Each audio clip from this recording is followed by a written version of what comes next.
I'm just fascinated by this paradox of how much it seems from Tanakh and from Chazal we learn that you need to be, in order to create the Mikdash, you somehow need this kind of international standing and certain kinds of relationships with other countries that are both the source of the wealth and the political power and military power and whatever that are needed to establish and secure the conditions in which a mikdash can be created, and at the same time, those relationships that make that power possible also tend to be pitfalls that lead to disaster pretty quickly, which is,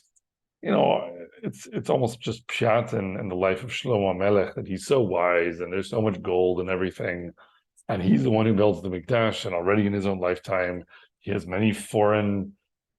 politically based marriages, or let's say foreign wives, through the result of marriages made for political reasons. And then at the end of his life, he's sacrificing to Moloch and putting idols in the temple or whatever. And Chazal put these two things together right away in this midrash where that Shlomo married Bat Paro on the same night that they had finished the temple, and they had a party for the dedication of the temple and also his wedding party on the same night. And I forget exactly what he was so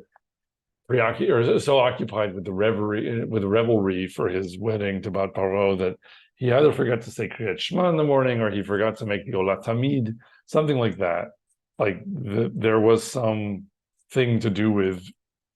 proper Avodat Hashem that was neglected at this moment when the temple was established, because at the same time he also had this marriage to Bat Paro. And I don't think the point is, oh, these are totally unrelated. It's such a huge coincidence. He had this wedding party. They didn't want to put it off for a week. It's that they had to happen at the same time because they're talking about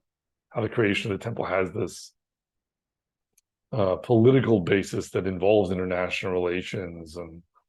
wisdom and wealth and military might and all these things that create conditions where this project can be a success. And the question that I end up having is, does that mean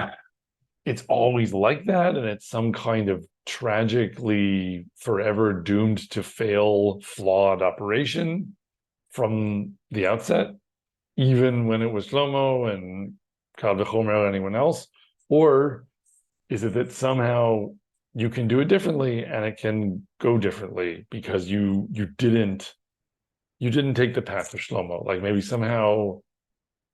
there was something in the way the Mikdash of Shlomo came into being that was actually the wrong path and not the one that HaKadosh Baruch Hu wanted us to take. And if we had taken a different one and perhaps not assumed we needed so much international support and international involvement, then maybe it wouldn't have been as shiny and fancy,